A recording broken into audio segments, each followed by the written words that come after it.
Go. What's happening, everybody? TK here for TK and Drinks. That's the first time we used the countdown, so that seemed to go pretty well. Thank you all for joining me tonight. We are still in our technically in my like technical feel out phase for this whole live YouTube situation, everything. So please, throughout this whole thing, let me know if we drop. Let me know if there's any technical difficulties or anything like that, because I would like to try to get these things worked out as quick as I can. But appreciate you all being here tonight, whether you're live, or appreciate you if you're watching this on the not live, on the recorded. So tonight we're going to be doing another episode of that Mead Show. So I got some things pulled up here to discuss. I'm going to do another live review, as I've been doing the past several, I guess, few weeks now. Everybody seems to enjoy that. I like doing it. It's more practice for my palate, more bottles down the road to 500. Anybody who's been following me for a little while knows, and I will go ahead and touch back on that for anybody who's new to the program.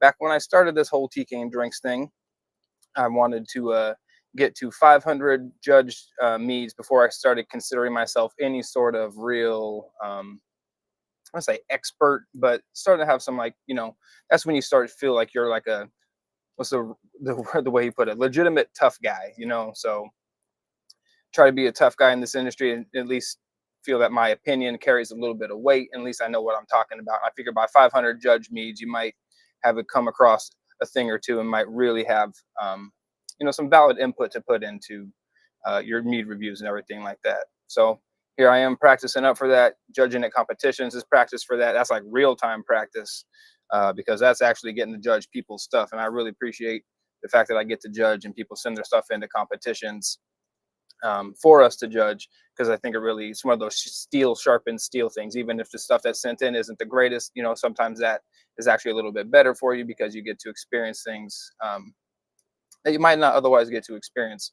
There was a really odd comment that was made to me, or I guess I made, but so I was talking with somebody. It's like, yeah, I'm really kind of bummed that I don't get to try a lot of bad meads at competitions, because all these things I used to hear from people tons of different times in the past is that homebrew competitions were just this bastion of, you know, subpar mead, and then you would get these, you know, unicorns that would show up occasionally. But anymore, it seems, from the people I've talked to that have been in the competition series and mead making for a significant amount of time, say that the industry as a whole is basically rise. That the homebrewer quality of product is rivaling that of commercial meads, and sometimes even better, because they aren't held back by the same restraints in certain capacities. You know, I'm always one of those believers that restrictions and rules and stuff kind of spur creativity, because it makes you think outside the box. You know, it's kind of one of those buzz terms, but it you know, it really does kind of, you know, get you thinking in different ways to how to achieve what you want to without, you know, compromising those rule sets.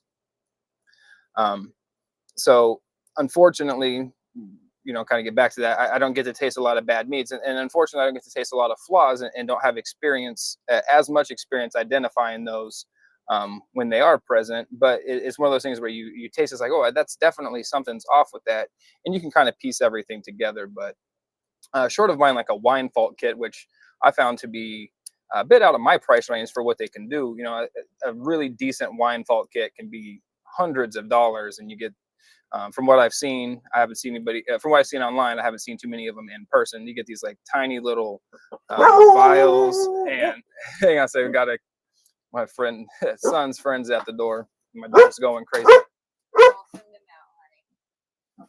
Dog's going crazy. Oh, what's going on, Steven? Good to see you guys are in the chat going off over there. Sorry about all the noise and whatnot. Stop, dog. I'm going to end up having to put you down early. Of course. And I totally lost my train of thought. Good catch on that bottle sliding off of there, though. Yeah, anyway, wine fault kits, ridiculously expensive for what they are. And I'm not really thinking that that's going to be the best way to go about it. If I could, you know, pitch in with somebody on one maybe, or, you know, if I had a homebrew club that was nearby, we could all, you know, do chip in, something like that. I think that would definitely be probably worthwhile then. But as a solo dude, I can't really think to get on that. So yeah. Anyway, so tonight, home view review of my own mead. This is one. It's called my Bowshade Traditional. I'm a part of anybody who also follows any other YouTube people. There's a cat man-made mead. He's hosting every year. I think this is the third year. It's called the Ultimate Mead Makers Challenge. So at the end of every year, he puts up a thing, and it's a competition you can join. He tries to get at least 16 people to have like a, an ultimate mead maker challenge. I think one year he had like a blind taste testing, blind honey taste test. This year, he sent us a bottle of mead that he made, and the group had to doctor it up. There's all sorts of different competitions that are going on. Well, the current one that he's going to be judging is for this Bowshade Traditional that we did. I don't know if I'm giving up, the ghost or anything like that. He hasn't really said don't talk about it or anything like that, because there's a Discord that we all get around and chat in. But so this is what I'm bringing to the table. So I figure I'm going to judge that today. And if I get kicked out of the competition for exposing, what's going on, I really hope that's not the case. But if it is, then you know what, I guess so be it. My own fault for not getting rules clarifications. So, hey, what's going on, Kyle? Oh, thank you for saying, wishing me to advance with it. So Kyle's pretty heavy in that group, so he would say something maybe if that wasn't the case. But they're pretty laid back and chill over there. I mean, it's not that big of a thing. It's not like Garrett can taste what I got in here through the powers of the internet or anything like that. Which that would be an interesting power to have, to be able to smell or taste through the internet. I think that would be a double-edged sword in every sense of the word. So Steven says, I will let you have a couple of bottles of my first year batches. Plenty of flaws to find. Well, appreciate that. I'll definitely take those bottles off your hands. Every time I come across, like I visited Carlos from Texas Longhouse Mead the first time I passed through Texas, and he gave me all these bottles like, oh, these are all terrible. These are so full of flaws and this, that, the other thing. I'm like, yeah, I can see what you're saying, but it still doesn't necessarily taste bad. So just because something's flawed doesn't mean it's going to necessarily taste bad to you. But anytime I can help identify what those would be, I'd be on board with that. So, all right. So anyway, this is a Bowshade Traditional. So we were sent a 3-pound thing of wildflower honey to Bowshade and any ratio that we wanted. So we had to make a Bowshade traditional, so you could Bowshade all the honey and put it all in fermentation, Bowshade it all and back sweeten with a little bit, which I found to be really hard to do, to back sweeten with Bowshade honey, because it just really doesn't like to absorb into the water, because you basically cooked all the water out of it. It's kind of a weird texture looking thing, in my opinion. So I Bowshade some honey, and then I Bowshade about, I don't know, half of it, and kept the other half just raw and back sweetened with that to taste. And I certainly didn't go all crazy with it. I think I finished it at like 10-18. So I definitely kept it on the semi-sweet. I wanted to, because of the intensity of the flavor, it's kind of got this like twang to it. And I oak aged it as well, because I'm pretty sure that we were allowed to do that. So those characteristics to it kind of gave it this like really dry type of characteristic that I found appealing, because I don't really make any dry meads. So I didn't really want to get rid of that. Try to use this as my first bout into that drier leaning category. So I just bumped it up to 10-18. I think it drinks a lot drier than that. I did enter it at, well, if I was going to enter it, I would enter as a semi-sweet. But really, I probably could enter it as like a sweet leaning dry. You might read as like a 10-10 to some people. But that being said, I'm actually pretty happy with the way it turned out. So not much smell coming off the bottle, kind of pineapple-y, which is funny, because Garrett says everything I have, like every time he tries one of my meads, he thinks I put like pineapple in it, not knowing that it's mine. But he's always saying it's got pineapple. Like the first mead that we did in this competition, he said it tastes like pineapple. One that I sent in to Mead Stampede, which I'm going to go over my Mead Stampede results tonight as well, to see what, show everybody what's going on. But he said that one kind of had this like citrusy, pineapple-y, tropical smell to it. So I think this is kind of funny. But this one, in my opinion, actually does have a pineapple-y type of smell to it. So let's give that a quick pour in there. So straight away, I'm really in love with that color. Again, the lighting in here doesn't do it any justice. I was going to bring the big studio light back out, but it got way too hot in here last time. And I also got my AC unit going in here. So if you can hear an AC unit going in the background, it's distracting, let me know. I'm trying to, again, work out these technical things. Kyle, what yeast did I use for this? QA23 is the yeast I use for this. I'm pretty much right now sitting with 2 strains that I use. I've got my warm strain, which is my Kvike yeast that I've basically been using mostly since I started home brewing. A handful of times, I think 2 times I used KV 111111116 and some EC 1118 or whatever. I all the numbers at ones throw me off. I start getting this like double vision going on with all those ones. But EC 118 and KV 116, I've tried a handful of times. They were okay. Wasn't my preference. I just really like the aromatics that come off the Q23. Kind of ferments fairly clean to me. I haven't, again, tried too many different meads, and I need to probably do one of them bench trials and do a traditional with like 5 or 6 different yeast types and see if I can't, dial in one A that I like the best, and B, pick up any differences between those that may present themselves. But to answer that question, QA23 was the one I did for this one. Fermented it at room temperature. Back in, I think I started this. When did we start this one, Mom? I think back in like March. No, because I turned it in July, and I think he gave us, so it might have been, maybe it was in May, April or May. So it's been a few months that it's been going.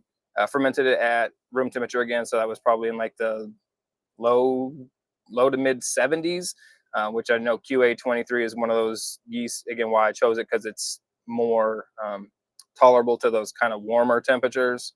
I didn't feel like it was probably warm enough to necessitate the Kvike yeast, because I've had really less than desirable experiences with fermenting Kvike at that low of a temperature. It just seems to be slow and sluggish. It really enjoys those higher temperatures and that higher activity. I had awesome experiences with it at like 100 plus degrees. It does phenomenal.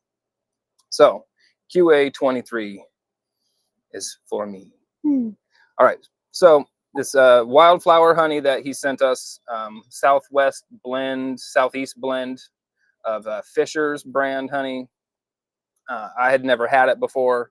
It's not something that was really available in Arizona. At least I didn't notice it. That the brand, maybe certainly not the Southeast blend out in the Southwest. So it was unique. Dark amber in color, very dark, kind of musky. Very, I would assume it had a lot of dark honey, dark flower, nectar, honey type characteristics to it, or plants that went into it. Pollen, that's the word I was looking for. Pollen that they harvested to make that one with. So probably something, alfalfa blossom, maybe. I doubt any avocado blossom. Probably some buckwheat, anything nice and dark in there. Fermented though, definitely pineapple. To me, it's just straight sweet pineapple on the nose. Like almost like not freeze dried, but like dehydrated pineapple that you could buy in like the store where it comes in the bag and has that kind of sugary sweet smell, not like a natural pineapple juice. I mean, it does have a little bit of juiciness, aromatics to it, but definitely has that more sweet aromatic profile to it, which I was really surprised based on how dry it is, which is really cool. The honey profile through the brochet process and then through the fermentation process, I don't really get much of the original honey to be in there. To be real with you, I do have some of the honey. It's sitting right over there. I could do a quick little comparison and whatnot, but this is like my 4th or 5th bottle. I keep trying one. I got 3 more bottles left. He told us we need to hold on to one probably for the next competition segment of the competition. But all in all, I'm not getting much of the actual honey characteristic to it, but it is pleasant what's there. So that being said, no fusel alcohol aromatics, nothing funky, no banana taste, nothing chemically. Definitely has nice fruity pineapple. Oh, fruity flavors and esters are derived from fruits in a melomel. Banana and pineapple are often off flavors. Oh, so does that mean it's an off aromatic?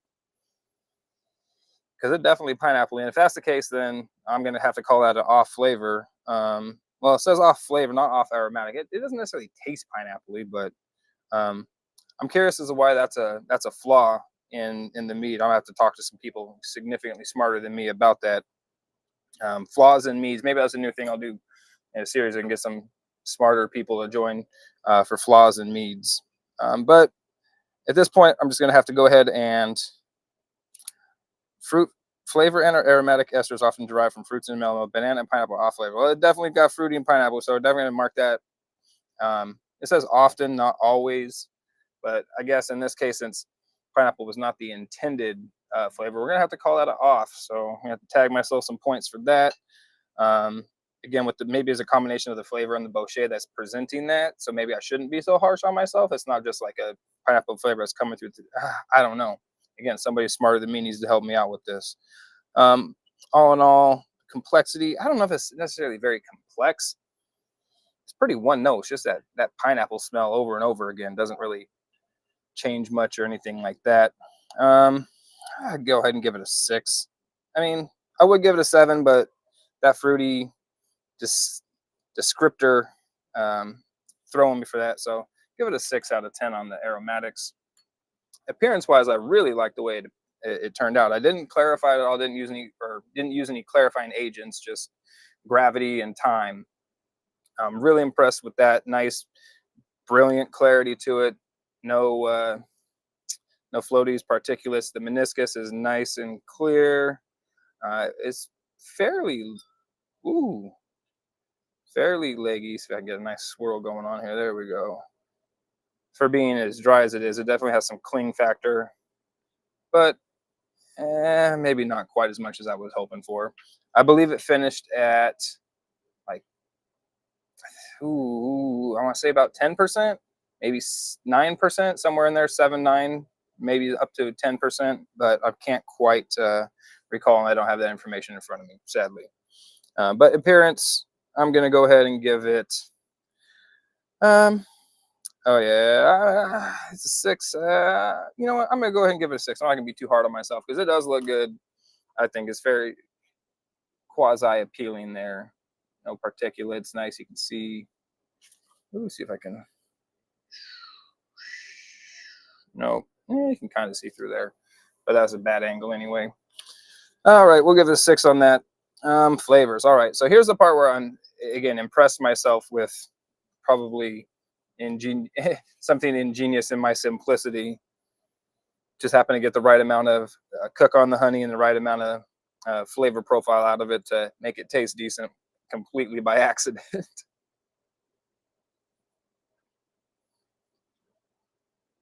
This is currently room temperature, so it's definitely going to be, well, I'd probably say it's like 70 degrees, so it's definitely on the warm side. I'll give that. It's above, well, my current room temperature, but certainly well above cellar temperature that most people like to serve their stuff at. I try to drink my stuff maybe not hot, but always at least at room temperature because I think it brings out the most characteristics. Harder to hide any flaws. That way, they make themselves a little more present because I'm trying to get the full experience of this. So again, I get the sweetness from the honey. It does kind of have a bit of a pineapple-y taste to it, so I'm going to keep that on there, and I'll speak to some people about that as soon as I can.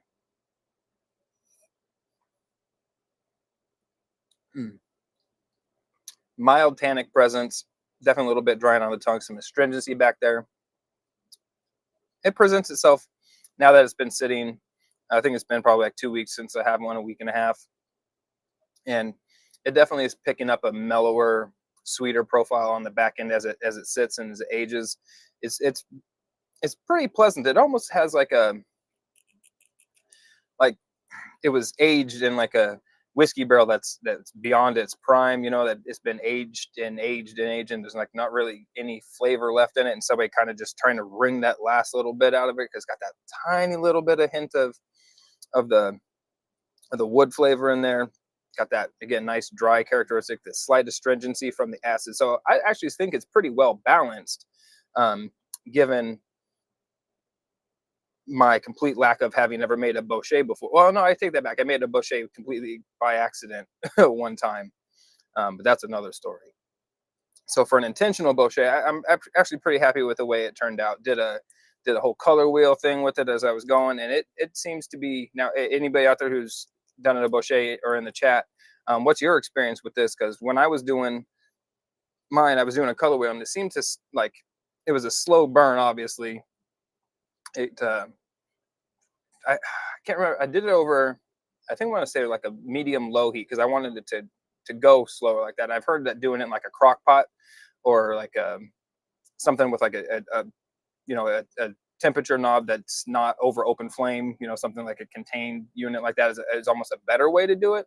But I did mine just like on a pot over the stove because it's what I had at the time. And I did a thing over medium low heat and let the color wheel go as I went. But it started off really like like from 10 minutes to like 50 minutes. There was like almost no color variance. And then from like 50 to like 70 minutes, it started going boom, boom, real fast. And I think I pulled it off at just the right time. Thankfully, I had my wife there with me. She's giving me the advice of, it's one of those things like once you taste it, start to smell it, you have to pull it off because if you don't, like it can go from perfect to burnt in a matter of seconds. So in that case, I'd much rather err on the side of caution, have it be a little under and then go over, because once it's over, it's toast. That burnt flavor, I've had burnt honey before, and that is definitely not a flavor that I'm trying to present to anybody. Yeah, so pineapple flavors there. Sweetness again, it might do okay in a sweet category. I think its realm is definitely in the semi-sweet.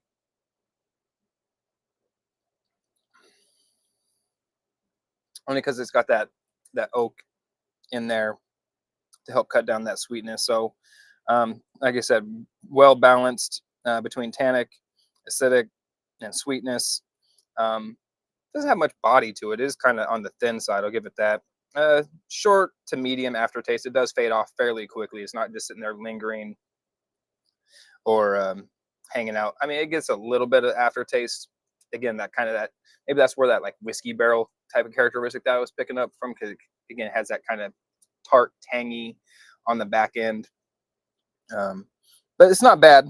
I definitely enjoy it. And I'm, again, kind of impressed that I was managed to pull that off unintentionally. So I guess it's a good thing that I video these things and I can try to recreate them that way, because my record keeping otherwise is abysmal at best.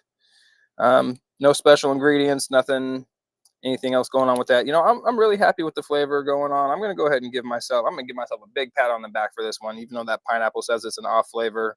I guess I'll ding myself a couple points for that. So I'm going to give myself a 22 out of 24, because I think it's good.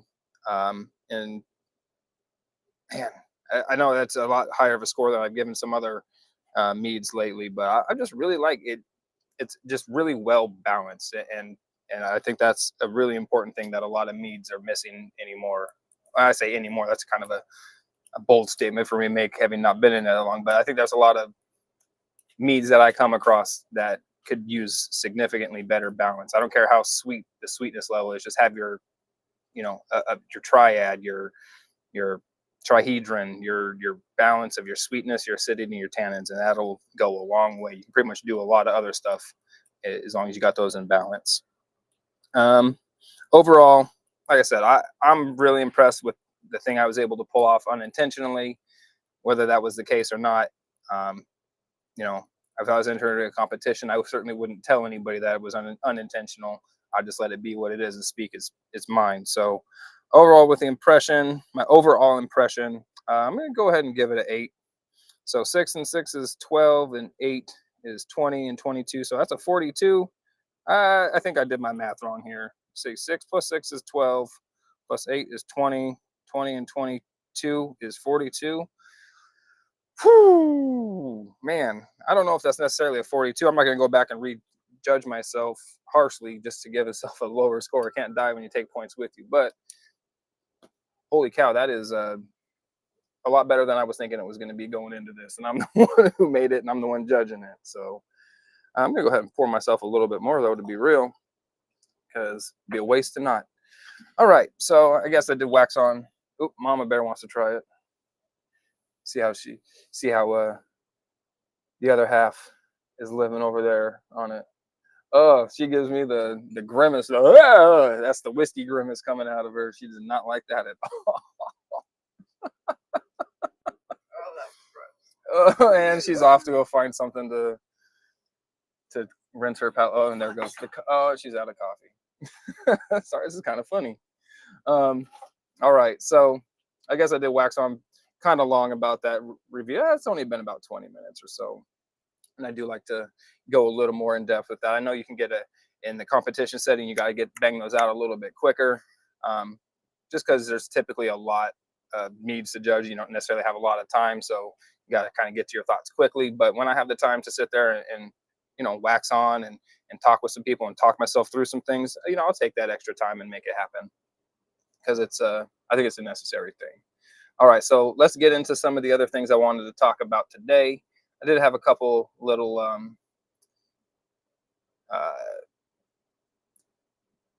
like Instagram things that I came across that I wanted to share. One Instagram thing and one kind of just other little note thing. Like, one of the things that always interests me when I come across like comments on whatever social media site, app, whatever, you just come across comments and people talking about making me, it's like, have you ever, or has anyone ever made a this, or hey, have you ever tried this? And it's like, I really am, not wanting to judge people based on that type of on the type of comments that they're making like that. But to me, it really seems like, can you not understand like that? Yes, maybe not somebody in this immediate group or immediately available to answer your question at this time, but the question: has anybody ever made a grape mead, or has anybody ever made a mead with orange blossom honey? It's like, can you not, can you act like you've been there before?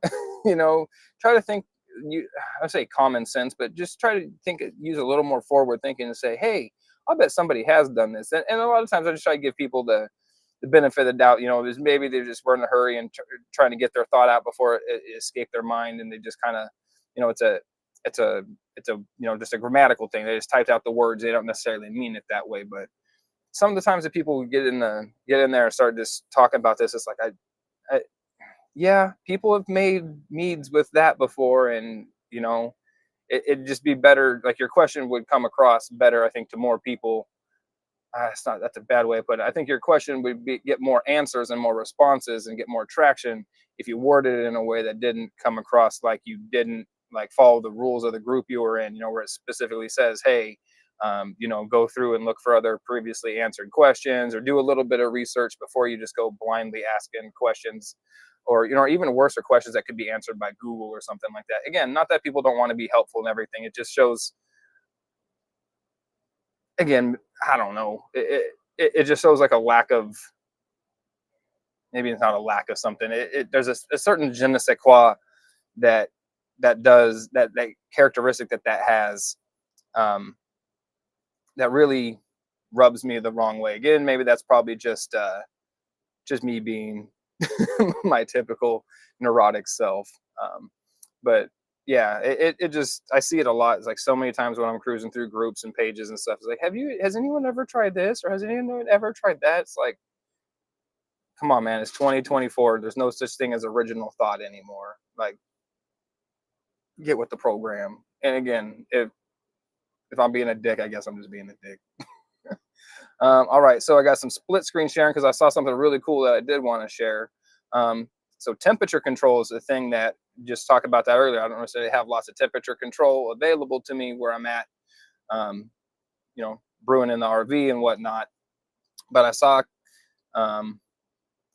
Cat over on Instagram. I think he goes by Gold Fox Mead.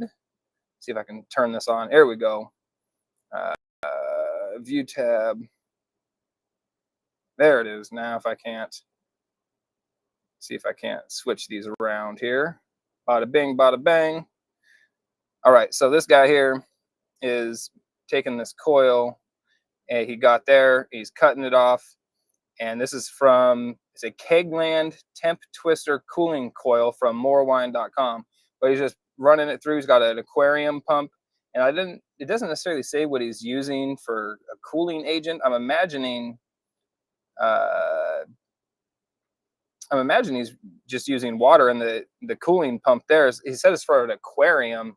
So I imagine it has like a slight little chiller or something in it. But I think that's a really cool idea. I've seen different setups for like externally cooling, like little jackets, or not cooling, heating your meads, like a jacket or a getting like a giant Rubbermaid tub, or like a, an industrial strength tub, and getting like a, what do they call them, ink bird, like a thermostat, and either like solar, not solar, roof tile heaters, or like heaters that go like underneath tile floor, something like that, and you can turn that into a setup that way to keep your, like if you're doing kavike, you can ramp it up that way. But this is, I thought, was a cool way to do it.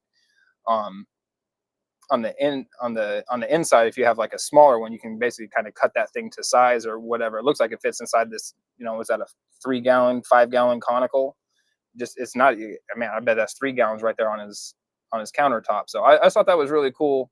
I'm sure it's nothing new that people haven't done before or anything, but that's the first time I've seen that personally in a video like that. So I thought that was really a neat concept, that's something that I could do. And I think a lot of a really, I'm gonna say ingenious, but a really decent solution for a lot of people that have temperature control. I mean, could look up, it doesn't take up hardly any space on the counter. It's not making a mess. It might be a bit on the noisy side by comparison to some other things, but like not having one. But I think it's legit. That's a really super cool thing. One of the other things I wanted to share was, so I don't know if Kyle's still in the chat down there, but he had posted a thing over on Discord about the Southern New England Regional Homebrew Competition. So I do like to try to focus at least one competition every episode of that Mead Show, because it's part of the show.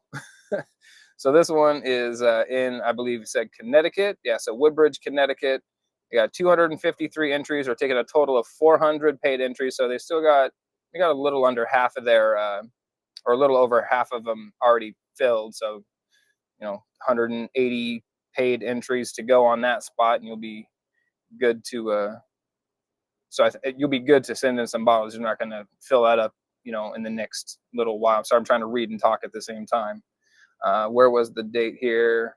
You got until October 12th to get those in. So you definitely got a bunch of time if you're not wanting to send those in the heat wherever you're at. But definitely check this one out.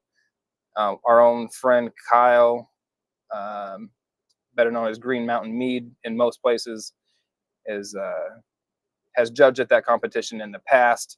And, so they got a nice solid core group of people out there. It sounds like, if they're any friends of Kyle's or anything like that, he's got a solid group of people out there that are doing this stuff. He's always posting stuff, doing mead events with them. He's got a mead tasting with like a bunch of the meads that were at Mead Stampede, those 40 different hopped meads that Garrett brought. And, so we definitely want to give some shine on to his, not say his competition, but a competition in his area that he gets to judge on, because he supports me, so I like to support him back. I think that's a really cool thing to help mead, not necessarily mead specific competitions, but any competition that has mead categories in it. So that's why we do what we do, advocate for those who are helping us as well. So the other thing I wanted to get into tonight is my scores from Mead Stampede. So we'll go over that if I can find it on my list of links to share. There we go. All right, here we go. Mead Stampede. So we got, here's my entry. So I entered 2 of them. One called the School Bus Fog, which was my, the other bochet I was talking about, where I accidentally bochetted some honey. And that was a lemon vanilla. And then my banana coconut disaster with vanilla, which was definitely a real disaster. I'm really unhappy with the way that one turned out. It had such potential, and then I screwed it all up by not following my own rules, or I'm not saying my own rules, but following my own practices that I preach. So first, we'll get into the School Bus Fog. So that one was a Bochet monkey pod blossom honey. Um, two Novembers ago, or November of like 22, like right after we got in the RV, uh, we'd installed a wood burning stove in here, and it was like 20 degrees outside, and I had some honey from Sean Darrell Harris, some monkey pod blossom honey, and it had frozen solid. And no, what was it? Why was it? I remember what it was. It was getting cold, and I just got his honey in, and the cats were running around. It was sitting on the floor, and a cat jumped on the bag of honey with its claws and bounced off of it and started leaking honey everywhere. So my wife threw it in one of her large cooking pots. It's still in its. He uses those 10-pound bags of honey. Bags 10.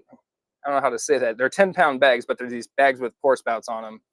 And it was 10 pounds. So she throws it in one of her large cooking pots and gets kind of set off to the side for a little bit. Well, later, either that day or the next day, she lights a fire in the stove, and I think I set the pot on top of there, not realizing that the honey was in it still, because I think the lid was on it or whatever, and I just kind of get it out of the way. Well, it ends up starting to cook, and she notices it, thankfully, before the plastic melts, opens it up, cuts the bag open like a gutted fish, and just dumps all the honey in there. Well, now I guess we got some Bochet honey. I think I even did a post for it at the time. So that Bochet monkey pod blossom honey, then fermented that. And then once that fermented, I aged it on like more than a quarter pound. I want to say like almost a half a pound of vanilla, 5-6 ounces of vanilla beans, and a bunch of lemon zest, and some Meyer lemons, some regular lemon, not Meyer lemons, I don't know what the other variety of lemons is, and some tangerines to try to give it kind of a more rounded off profile. I was hoping to get like this like kind of lemon vanilla chiffon type of flavor. It initially it was okay, but the longer it sat and it aged, it kind of just got this like, the vanilla was a lot and it became really strong, which a lot of people found offensive, I guess. So let's get into the oh, it looks like I already downloaded once. Show them in the folder. Yep, there we go. Hopefully you guys are seeing this. I better switch back over to the other tab to see if this is being shown or not here. Uh-oh.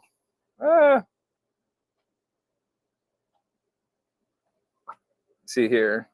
Cheers to that. Let me see if I can share that screen now here. Not add, replace screen sharing. See if it brings that up. Yes, replace screen sharing. Mead Stampede Brew Competition window. Oh, here we go. Share. There it is. And make that one maximized. There we go. All right.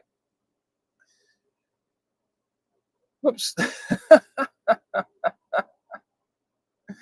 This one. There we go. Okay, here we go. Hopefully we can see that moving. Sorry. So this one I was lucky enough to have Garrett, Mr. Man-Made Mead himself. This one got a 6 out of 10. Creamy and citrusy. See, citrus. Tons of vanilla. Light on the honey flavor. Yeah, it's definitely light on that Bochet monkey pod blossom honey. The vanilla was quite intense on that. Visually, a little bit hazy. It was definitely a little hazy. I didn't, again, clarify that one. I haven't been doing any post clarifications in a while. I got a thing I'm going to try out and to start doing that again. See, flavor, tons of vanilla in this. Big body with light citrus. Acid balance is good. Medium brightness, I got 18 out of 24 there. 8 out of 10 on the overall. A fun blend of honey to citrus. This is a lot of vanilla. That is almost too strong. The body and tannin are good. I want less vanilla and more blend of the lemon. The honey character is nice here. So I definitely like enjoyed the honey characteristic, which I thought was really cool. And like I said, I can understand how the vanilla might be too strong for some people, but I thought it was really nice, like a huge vanilla bomb, if anything. The other one, another wheeler out there, a Conrad wheeler. I think I've seen him around, but have not actually had the pleasure of talking to him yet.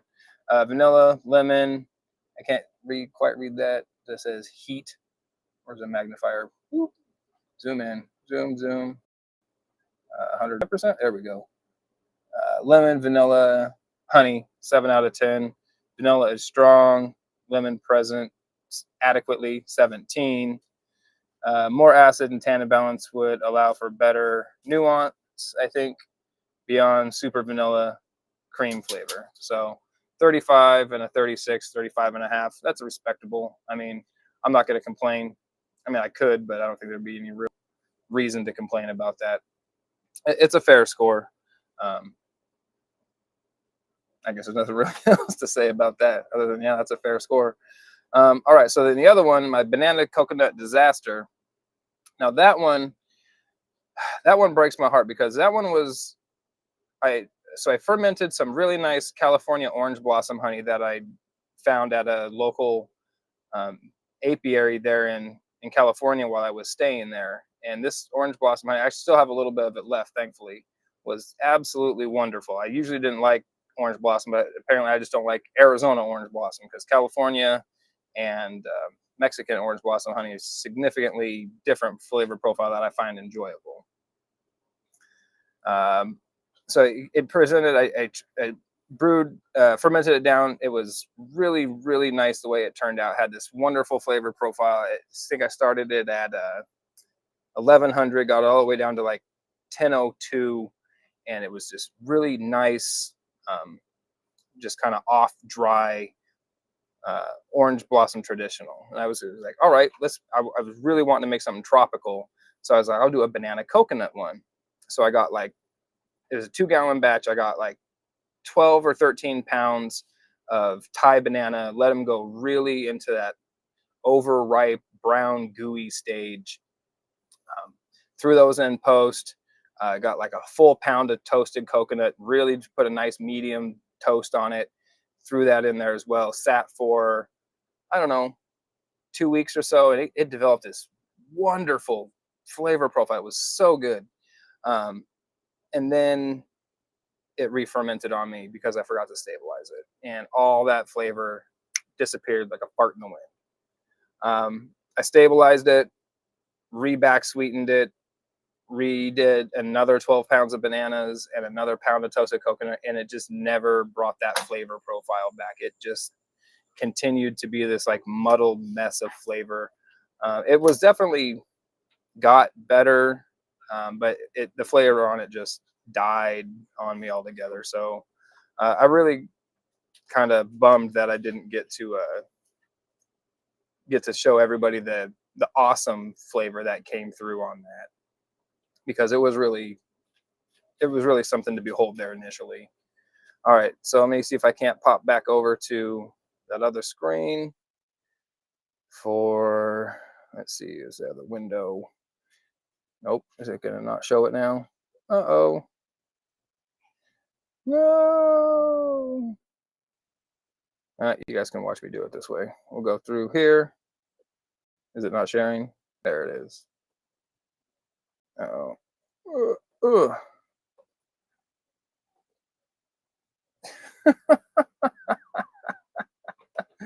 This is such a disaster. All right, close that. Now maybe I can get back over here. Live at the studio, yes.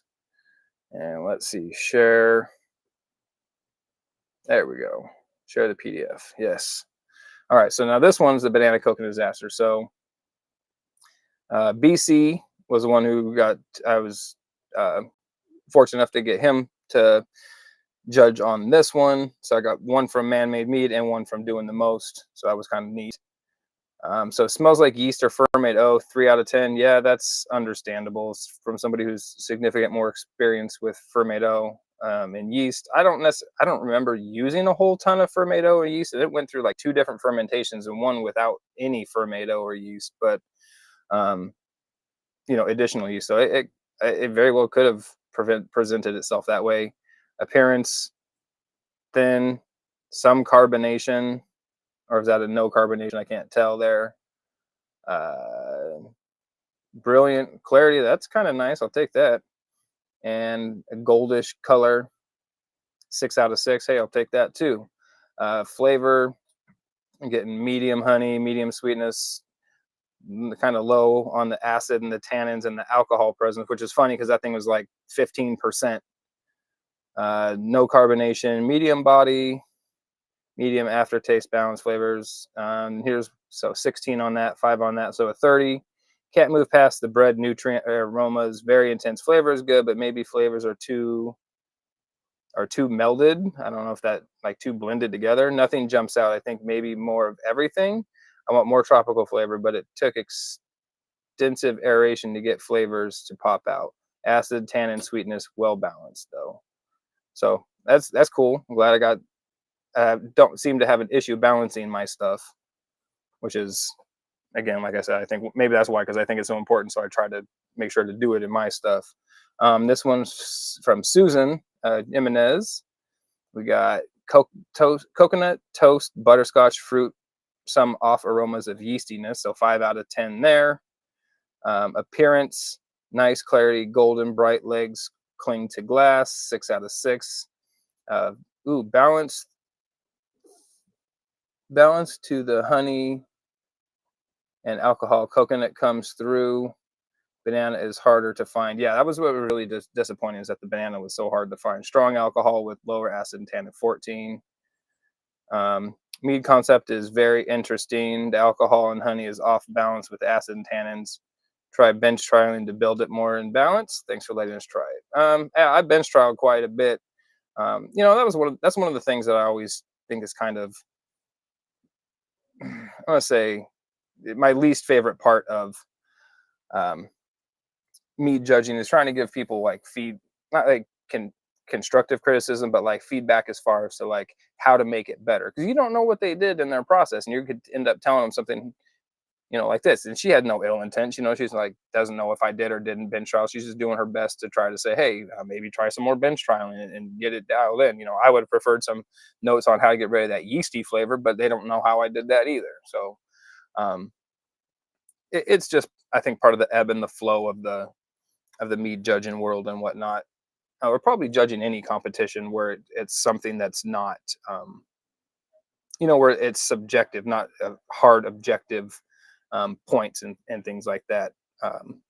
I guess that's why you have judges and not like referees or something like that. I don't know, but that's kind of always been an interesting point of thought with me. Difference between competitions and events and sporting events and how they're perceived and whatnot. I guess it's kind of a little off topic, but all in all, I'm hoping this one does a little bit better. I definitely don't think it has any yeasty aromatics to it, unless that pineapple characteristic is one of the characteristics of the QA23 yeast, and it's just picking up those characters from the Bochet and from the honey, and it's just presenting itself as this like nice, thick, heavy pineapple-y characteristic to it. So it very well could be. Let's see what else is going on over here. Chat definitely kind of dead tonight, which doesn't surprise me. I didn't promote this thing nearly as much as I intended it to, but long days at work and long commute in and out of work makes it difficult to do these things. So I keep intending. The more I say it out loud and the more I say it in the videos, I'm hoping that'll trigger me to continue to get those done. But I did post my next upcoming interviews again. So my August interview schedule is posted over on my Instagram page. I'm gonna go ahead and pull that up real quick. Ooh, I saw a comment come in there. Kyle, the pineapple is probably from the QA23 and the honey Bochet character. I got a light tropical fruit from mine too. Very cool. I'm glad to know that it's inherent to the process and not something that's probably a gnarly flaw. So the Instagram, I guess I could probably just pull up on my phone. That'd be a lot easier than having to switch all this about. Here's my phone. Let's see here. September. Nope. Let's go back to August. So coming up this Saturday, not an interview, but I'm going to try to do some sort of live stream from Funktastic Meads, where I'm going to be helping out for Mead Day. I have the opportunity to pick up some shifts there. Thankfully, get some experience in working at a real meadery instead of just my own homebrew setup. So I'm trying to do something from there. Starting on August 8th, will be Sap House Meadery up there in New Hampshire. That's kind of up in Kyle's area. Those guys come highly recommended by him and many other people. I've had a handful of their meads. One of them I think I've had two of them. One of them I didn't care for so much, but I'm pretty sure that one had poor handling prior to me getting it, because that bottle was not in the greatest of condition. So I really try hard to not hold that against anybody when I come across bottles like that in the wild, so to speak. I'm doing a mead day gathering with over 100 meads on the table. That's going to be insane, dude. Post some pictures of that. I'd love to share that around, because I think that's going to be a so ridiculous setup that you have there. Then on Saturday, August 17th, so we're not going to have I might do something on that Thursday, just a little live stream or something, but the interview will be Saturday, the 17th, because that's going to be an international interview with Full Moon Mead out of Transylvania. This guy came highly recommended to me from some other mead makers, and he's more than excited to be part of the show. So I'm happy to always have more international guests and spread that love and knowledge and awareness and all that stuff. And coming up on August 22nd is Blue Honey. So last week, anybody who watched saw the entire lineup, almost our entire catalog of meads that I had here. It had just shown up right before I started the live stream, so I thought it'd be a phenomenal little backdrop. I got those sitting over in the safe space, staying nice and cool. So we're hoping when they get here on the 22nd, I'll be able to crack. They sent me like 11 bottles, so I'm hoping I can crack open at least half of those and try them, because I really don't want a bunch of half-drank bottles sitting around here, and that's a lot of mead that I'm gonna end up having to drink by myself in a fairly short amount of time. So I don't want to open too many of them if I don't have to at that time. Maybe we'll do like a two-part thing and have them come back and we'll knock out the other half. We'll figure that part out. And then August 29th, I'm going to be Detroit, near the Detroit area, for a work event, and have been the offer from Maniacal Mead to do my podcast live from their meadery, which is about a half hour away from the hotel I'm staying at, and that's my last day. So I don't have work the next day, or I got to catch a flight, but I got a little bit of time to go get that, make that thing happen over there. So hopefully I can get together last minute thing, so to speak. So we got 4 of them coming up in August, and then it's going to fill up September as well. We got Skeptical Mead. I believe that's a home brewer.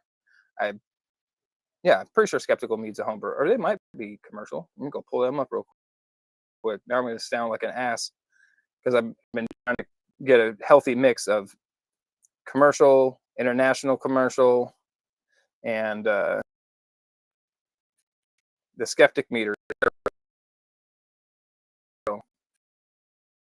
Skeptic meter. They have the same logo. Somebody else that is, or similar looking to somebody else that's a home brewer. So Skeptical Meadery in Tennessee and I'm trying to line some stuff up for the end of September and into October. Deadwood Meadery out of just outside Las Vegas. I got them on the books for 19th. So any of those interest you, go ahead and mark those in your calendar. I prefer if you mark them all in your calendar. I love having as much viewer participation as possible. That's why I do it this way, so people can ask questions and get involved. Ooh, excuse me, and not just listen to me wax on like I tend to do. So yeah, please mark those down in your calendars, and would love to have as much participation as possible. So Mead Day again this coming Saturday, or International Mead Day. It used to be just Mead Day, and then the people at the Mead Institute and some old school mead people got together and decided that they didn't like having Mead Day in the summer and wanted to do it in the fall. So they got together and said, now we're doing Mead Day in the fall, and this one is like International Mead Day, and then like Homebrew Day is another day, and it's a whole, like, not just Homebrew Day, but like Homebrew Mead Day. It's a whole thing. So I mean, ultimately it's just more excuses to get together with your friends and drink mead, and open those bottles that have been collecting dust, the rare ones. But I think there's too many people having their pots, and too many people having their fingers in the pots of things to be able to just start changing stuff. I mean, I guess if you're the one who designated it, you probably should be able the one who changes it. But sometimes when you create something, it takes on the life of its own. It becomes bigger than um, what you had intended. What's that? I don't necessarily know if it's becomes the sum becomes greater than the whole of its parts. The parts, how does that go again? But basically, you create something that takes on a life of its own. It's not just yours anymore to do with what you please, because there's so many people have a vested interest in this. But be drinking meads. I know I'll be drinking meads. I hope you'll be drinking meads too. And man, I'm really hoping to get I'm really excited to get these interviews going, and I'm really hoping to get some good feedback on this one at the Ultimate Mead Maker competition. I think there's only 6 or 7 of us left. It started off at 16, and I can't really remember how many years left because people keep dropping out, and I didn't know that. So I'd say there's been. It's funny. It's like every time it comes down to a thing, and it's like nobody's getting eliminated because just enough people have dropped out to keep it as enough people to get down to the next stage. So it's kind of a weird thing going on, but yeah, I'm hoping that this does really well over there at the competition, because I'm really enjoying the way it turned out, and I think I'm going to try to do some more semi-sweets and maybe even some dry meads, just expand my my repertoire, my abilities. And one thing that I've been coming across, I guess, kind of a last minute rant late in the game, how to how to spend money in which area and when. Like, when is it time to buy more gear? When is it time to buy more honey? When is it time to buy adjuncts and fruits and stuff like that? It's you want to have enough space and enough equipment to brew all this stuff, but then you want to make sure to save money to buy honey to put in the things that you're buying, the fermenters that you have, because if you buy something that's too big, you might not be able to buy enough honey to make it worth it. And it's certainly a delicate dance out there. The money to to supplies ratio and how to purchase them is, certainly when you're getting started. Once you, thankfully, with equipment, that's a one-time purchase. So, well, hopefully a one-time purchase. But with some of these things, things do break. Especially glass carboys aren't the most durable of things. But once you start getting into some like really hardcore poly tanks or metal tanks and stuff, those are usually fairly durable good length of time investments. So it becomes a little bit less than that of a worry. But ingredients versus honey versus yeasts and all these things, it's a delicate dance to try to make sure you've got everything you need for your mead. And I understand why people buy stuff in bulk. Buying stuff in bulk is always pretty much a good idea if you can A, afford it, and B, have the space for it. So I think that's been one of my biggest holdbacks, is not having the space for all these things that I would like to buy in larger quantities, especially honey. Honey heavy and bulky. But I'm not telling anybody out there anything new, especially the veterans out there. They're just shaking their heads like, duh, stupid. You could have told you this. Actually, we have told you. I've heard this from so many people over the years. Kyle says, I focus on ingredients first. I keep my fermenting setup super basic. It limits some of my creativity, but it works with my current living situation. And that's kind of where I'm at. It's, if I can start doing some decent stuff with a basic setup, I think that'll only help me when I have a non-basic setup, when I get something a little more intricate, a little more involved, where you have necessarily pumps and tanks and possibly like cooling jackets, glycol jackets, and all that type of stuff. Once I have some real time and money invested into it, it'll be better, because I've taken this stroll through the built the experience through the, what do you say, limited, I like that term, through my limited capacity. But like I said, sometimes imposing rules or restrictions on yourself, or having them imposed on you, makes you better for it, because it makes you, again, think outside the box, makes you push that creativity a little bit farther, maybe a little bit different direction you may not have thought about. So coming up on the 9 o'clock mark, it is late here on the East Coast, and your boy's got to get up early to go to work tomorrow. I appreciate everybody who popped in during the live. Thank you, Kyle. Always a good conversation getting to chat with you.